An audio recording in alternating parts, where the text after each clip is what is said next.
Beep, beep, beep, beep, beep, beep, beep, beep, beep, beep, beep, beep. Welcome to the Court of the EDI Jester. How are we, everyone? Adverts going up for the October Warrior Teacher Cohort very shortly. Please do pay attention. Be nice to get some people from across the pond, various other countries. It's always interesting when we bring different cultures into the mix. It can make it more vital and certainly more enjoyable for my good self. Now, here. ESG goals. This is an article from Valuetainment, right? So I don't know who they are. Probably a bunch of, God knows. Right, okay? But, like, subscribe, share. Could you do all the usual, please? This is interesting. Not least, it's not related to gender, except it is, right? So bear with me. S&P drops ESG scale from its debt ratings. A sigh of relief for capitalism. It's an interesting title. To begin with, this is an article from a Christie Prades, and it's talking about an organization called S&P Global. Now, S&P Global rate corporate debt, obviously on a grand scale. So we're not talking about, like you can go and get what's your credit score? And it will tell you whether or not you like to get a loan, whether or not you like to get a credit card, mortgage. I'm not a fan of credit ratings, frankly. Just because I don't pay one swine doesn't mean I won't pay the next. Do you remember that lovely thing? Was it Groucho Marx? Who said was it Groucho? I can't remember. Said he got a phone call from the electricity company. And they rang. I've done this myself. I've actually done this. Because I'm that kind of guy. From the electricity company saying that, you haven't paid your bill. You haven't paid your bill. Why haven't you paid your bill? To which he responded, let me explain to you how I pay my bills. Every month, he said, when the bills arrive, he said, I write down each bill on a piece of paper with the amount that I owe to the particular provider. He said, and then I take my top hat and I place all those bits of paper in the top hat. He said, I then pick out one piece of paper and whoever comes out, that is who I pay that month. Do you understand me? To which the person on the other end of the line said, Yes, I think I do. I do understand you, sir, yes. And when Groucho replied, good, because if you ring me again, I'm not going to put you in the hat.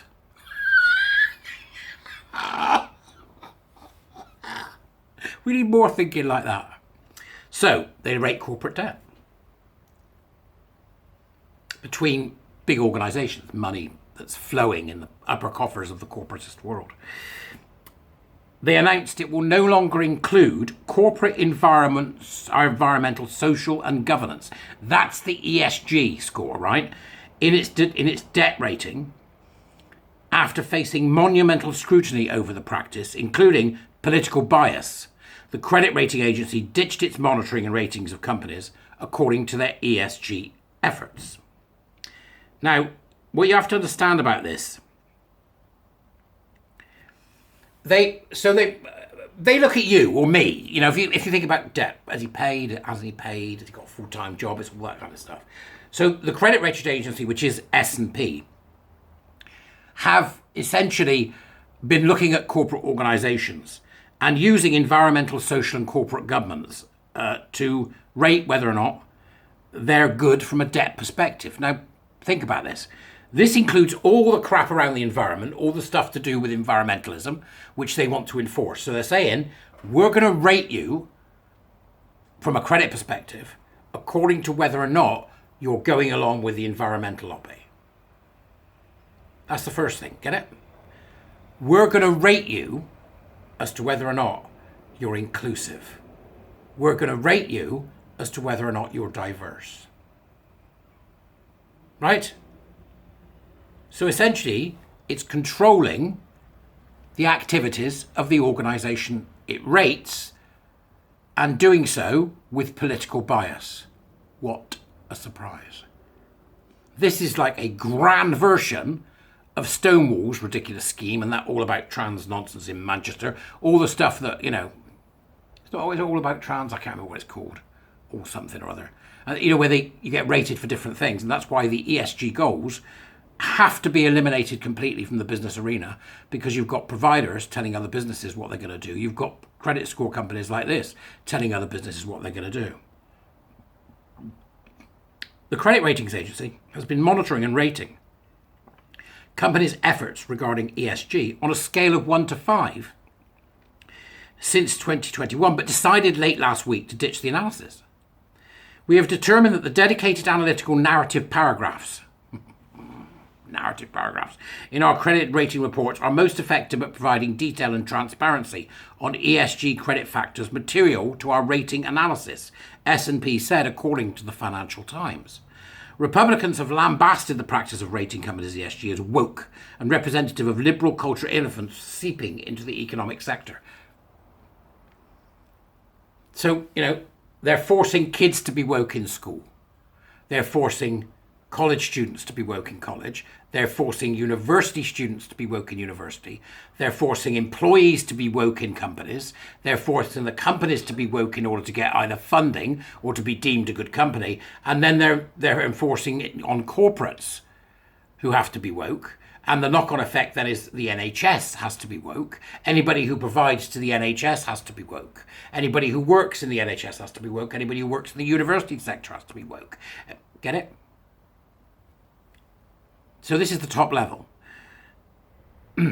A group of attorneys general opened an investigation last fall into whether S&P's ESG factors in credit ratings violated consumer protection laws. On S&P's website, the agency provides a description of the ESG advantage, touting the increasing importance of ESG analysis and citing studies that say such programs will only increase in influence in the coming years. ESG is communism. It's a euphemism for communism. Once you get your head around that, everything becomes more obvious. ESG analysis considers an entity's interactions with the natural world and society, along with the quality of its governance, the agency says. So they can lambast an organisation in terms of whether or not it's creditworthy, which means at that level, that could be the beginning or the end of the organisation. And so they're forced, they've got to do it, they've got no choice, based on whether or not they think non-binary exists, and whether or not they're on board with trans in the gay away. Communism, right? So S&P, the global ratings, believes ESG analysis provides a holistic view of potential areas of environmental and social risk and opportunity for companies in rapidly evolving markets. That's all crap. That's all crap, by the way. That entire statement is crap, right? You're there to make money. Make money. Put food on people's tables. Let people feed their families. Grow. Employ more people. Pay them better. Pay bonuses. Make money. Pay taxes, make the country successful. This is anti-capitalism incarnate, right? Now, capitalism, just so you know, is what we're doing right now. It's what got us where we are. I'm sick to death of people saying it's a bad idea. It's not a bad idea. We can deal with the rough edges when they get there, and we have done in the past. And we've cherry-picked certain things, as you know, from whichever thought process you want, whichever philosophy, whichever idea economically. We've always cherry-picked. The S&P adds that some empirical data suggests strong ties between ESG and maintenance and successful investment returns. However, it concedes that the findings are largely mixed and mostly focus on the equity field. While ESG in some form or another has been around for years, it has only really entered the public discourse within the last few. It now holds significant weight within the modern world of capitalism, especially with the Biden administration pushing federal policies that aligns with its principles. With battles over ESG taking place at both state and federal levels, the topic is set to become a major point of contention in the lead up to the 2024 election, especially as many eyes are firmly planted on the economy. Now, this is an article that's speaking predominantly about American economy. Don't think it isn't here. It is here. Don't think it isn't here. It is here. It's here, right? So as a country, we've got to start examining processes, procedures, laws, companies to remove these ESG goals from everything, because they are causing the problem. And they in turn come from the UNESCO goals. Tell me I'm a conspiracist. And if you think I'm a conspiracist, you go have a look and see what conclusions you make about what exactly is being forced into our organisations and what the price of that will be to women, gays, lesbians and children if they support an agenda that trans is the gay away, is misogynist, anti-science and anti-reality. Then come back and tell me I'm a conspiracy theorist. Which, by the way, just because I'm paranoid. Doesn't mean they aren't out to get me. Ooh, see you later.